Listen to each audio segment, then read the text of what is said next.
Hoje estamos aqui, eu e a minha almofadinha apaixonada, para dar para você um monte de conselhos sentimentais importantes que nem eu mesmo consigo seguir, mas que não deixam de ser importantes por isso, tá bom?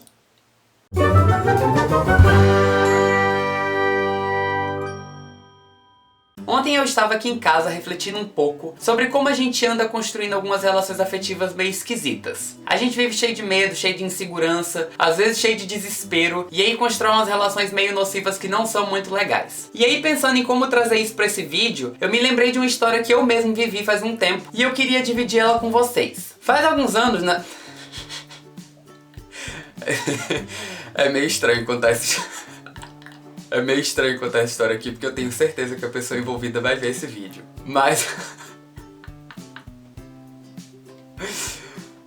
vamos lá. Então, faz um tempo, quando eu morava ainda em Minas Gerais, eu conheci um garoto que apareceu na minha vida por uma série de coincidências. A gente estudava no mesmo departamento, mas a gente ainda não se conhecia. E aí a gente viu o mesmo cartaz divulgando a mesma vaga de trabalho em um cursinho pré-vestibular. Era um trabalho voluntário e a gente foi se oferecer para essa mesma vaga no mesmo dia. E aí nós nos conhecemos lá na secretaria do cursinho. E como era um trabalho voluntário, o cursinho tinha uma outra proposta, a coordenadora perguntou se a gente não queria assumir aquilo junto. E assim nós ficamos forçadamente próximos após essa série de coincidências. Eu achei ele uma gracinha, não vi nenhum problema em trabalhar com ele, e aí a gente foi se aproximando e eu fui me encantando com toda aquela história bonita, cheia de coincidências, com aquela pessoa legal, que era tão interessante e tudo mais. Fui romantizando toda aquela parada, e no meio de toda a carência e solidão que eu estava sentindo, eu me envolvi com ele muito rápido. E foi tudo muito rápido. A gente se conheceu muito rápido, a gente se interessou muito rápido, a gente ficou muito rápido e eu fiquei desesperadamente apaixonado muito rápido. E eu tenho na minha vida a crença de que coisas sentimentais que acontecem rápido demais tendem a não dar muito certo. Pelo menos não na minha vida. Mas isso não vem ao caso, eu quero chegar num outro ponto dessa história. Uma coisa muito brega e consequentemente muito fofa e muito bonitinha que aconteceu é que eu acessei o blog que ele escrevia de tempos em tempos e achei um texto lindo em que ele falava como ele queria que fosse o amor dos sonhos dele. Aquelas coisas bem piegas. Ele dizia que queria um amor com gosto de chocolate, que queria um amor que tomasse banho de chuva. E uma coisa em particular que me chamou a atenção, acho que era a primeira coisa que ele dizia no texto, é que ele queria um amor desenhado. E aí eu li todo aquele texto e, cheio daqueles sentimentos que estavam me tomando, eu decidi que eu ia oferecer pra ele tudo o que ele estava pedindo naquele texto. Teve um dia que a gente foi se encontrar e eu levei pra ele um chocolate, porque ele dizia que queria um amor com gosto de chocolate. Eu fiquei esperando que chovesse um dia pra poder chamar ele pra sair nesse dia. E aí, depois de um tempinho, quando eu já tava bem envolvido mesmo, eu fui e fiz um desenho da gente, porque ele disse que queria um amor desenhado. Era um desenho muito bonitinho, muito fofinho, porque eram dois bonequinhos de palitinho, e aí um bonequinho tinha o cabelo cacheadinho igual o meu, e o outro bonequinho tinha o cabelo liso com um topetinho igual dele. E eu sei que isso é muito brega, mas eu ainda acho muito fofo quando eu lembro dessa história.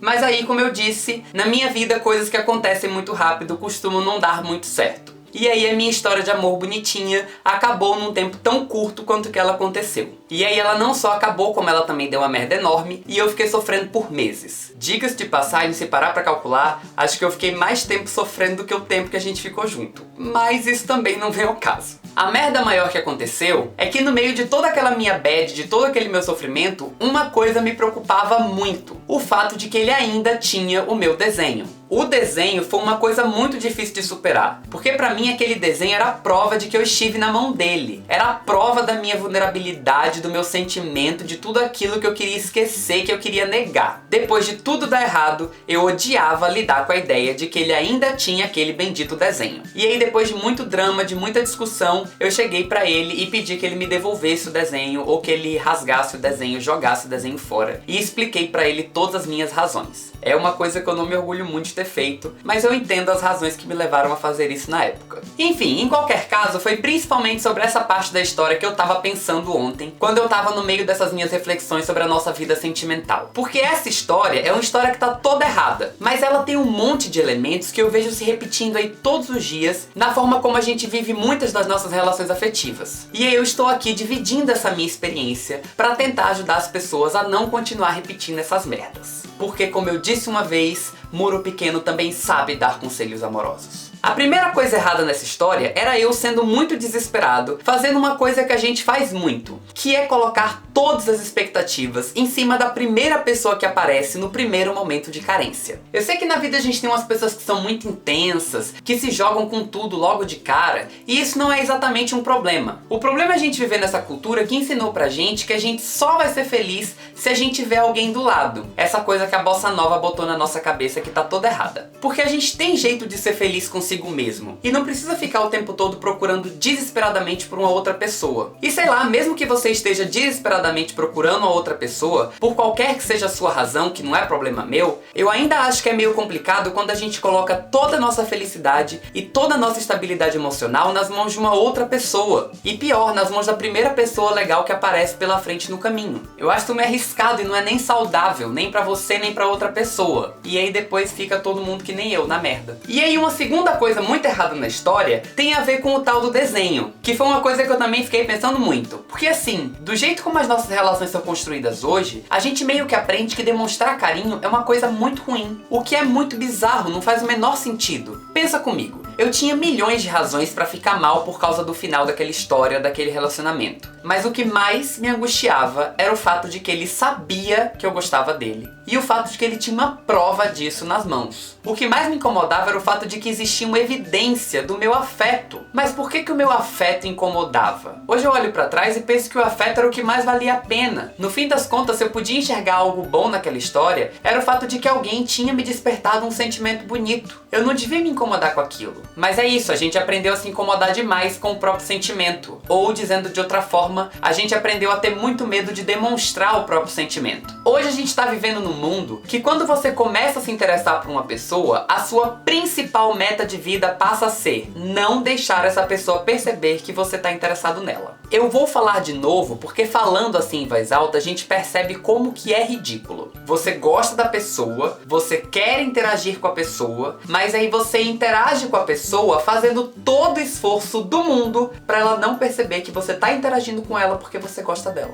Aí fica naquele desespero sem noção. Vai lá, manda bom dia pra pessoa, pergunta como é que tá, e a pessoa responde, fica tudo beleza. Aí no dia seguinte faz a mesma coisa. Vai lá, manda bom dia pra pessoa, pergunta como é que tá, e a pessoa responde, fica tudo beleza. Aí no terceiro dia bate aquela crise. Mandei bom dia anteontem, mandei bom dia ontem, hoje eu vou ficar esperando pra ver se ele manda bom dia pra mim. Não vou mandar bom dia hoje, porque senão a pessoa vai achar que eu tô muito em cima dela. Aí você fica sofrendo porque não mandou bom dia pra pessoa, mesmo estando com vontade. E se a pessoa não responde seu bom dia, você fica sofrendo mais ainda, tirando milhões de conclusões sobre um bom dia que não foi dado. E aí você vai pro Facebook desabafar todos os seus dramas com o crush. Querida, vai ver, o crush nem sabe que você tem um crush nele. Tem que resolver esse problema. Ai, Murilo, mas vai que eu demonstro interesse pela pessoa e ela não me corresponde. Querido, se a pessoa não te correspondeu, o seu problema está resolvido. Você não demonstrar que está interessado não vai fazer a pessoa se interessar por você magicamente. Então o melhor que você tem a fazer é demonstrar o seu interesse. Porque se a pessoa não estiver interessada de volta, você faz o que Jesus mandou.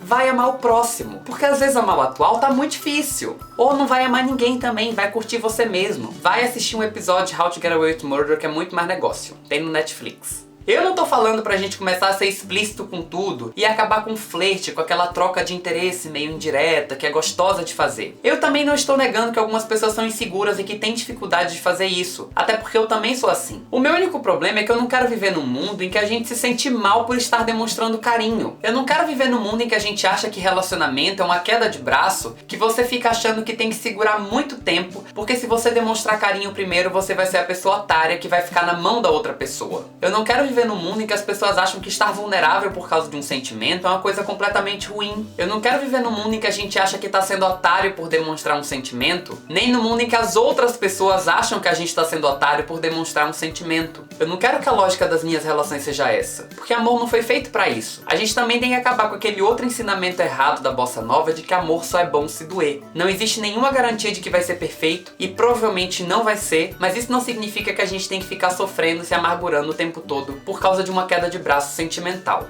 porque a gente já vive num mundo cheio de tanta coisa ruim, ia ser bom se a gente não transformasse o carinho e o sentimento e o amor em mais fonte de angústia e de sofrimento. Então, recapitulando. Primeira coisa, não se desespera. Não tem problema ficar sozinho e você não precisa colocar toda a sua felicidade nas mãos de uma outra pessoa. Segunda coisa, encontrando alguém de quem você gosta, e gosta mesmo, sem noia, sem desespero, não precisa se sentir a pessoa mais otária do universo, nem precisa ter medo de demonstrar carinho, de demonstrar afeto. E se a outra pessoa se assustar demais e sair correndo logo de cara, pensa que talvez seja melhor assim. Essa dor de cabeça pequena agora pode te economizar uma dor de cabeça que seria maior no futuro. Mas se você está do outro lado dessa situação e tem uma pessoa demonstrando carinho e interesse por você, não precisa sair correndo assustado e desesperado. Nem sempre a pessoa quer colocar o mundo nas suas mãos. Às vezes ela só acha você uma pessoa legal com quem ela quer investir em alguma coisa bacana. Conversando tudo bonitinho, direitinho, gostosinho, todo mundo se entende, todas as coisas se ajeitam. E aí todo mundo se cuida, todo mundo se ama, sem preocupação exagerada, sem medo de parecer exagerado, precipitado ou qualquer coisa do tipo. Não precisa ter gosto de chocolate, não precisa ser desenhado. Se for leve e se for legal,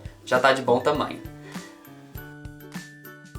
Antes de encerrar esse vídeo, queria fazer um adendo importante, que eu não tinha pensado, mas agora eu pensei. Eu tô falando essas coisas todas e eu até acho que elas fazem sentido, mas a gente também não pode desligar isso de algumas questões sociais que são importantes. Existem pessoas e grupos de pessoas que estão acostumados a experimentar rejeição desde sempre, principalmente por estarem fora do padrão. No caso dessas pessoas, isso pode gerar um monte de insegurança e um monte de problema, que vai ter reflexo direto na maneira como as pessoas constroem as próprias relações afetivas. A gente precisa ter muito cuidado e muita sensibilidade em relação a isso também. Para entender melhor essas questões, eu sugiro que além desse vídeo, vocês também vejam outros 2 vídeos aqui do canal. Um chamado Não é Questão de Gosto e um outro chamado O Amor na Era da Problematização. Junta a visão desses 3 vídeos, que aí a gente tem uma dimensão mais completa de como funciona essa coisa toda. De resto, vamos nos amar, vamos demonstrar mais amor e vamos sentir mais liberdade para fazer carinhas felizes como a da minha almofada. E não esquece, se inscreve aqui no canal, curte esse vídeo, comenta aí falando um pouco das suas experiências, me segue nas redes sociais e compartilha esse vídeo com todos os seus amigos. Por hoje é isso, semana que vem tem mais. Um beijo enorme pra todo mundo e a gente se vê no próximo vídeo aqui no Muro Pequeno. Até lá, tchau, tchau!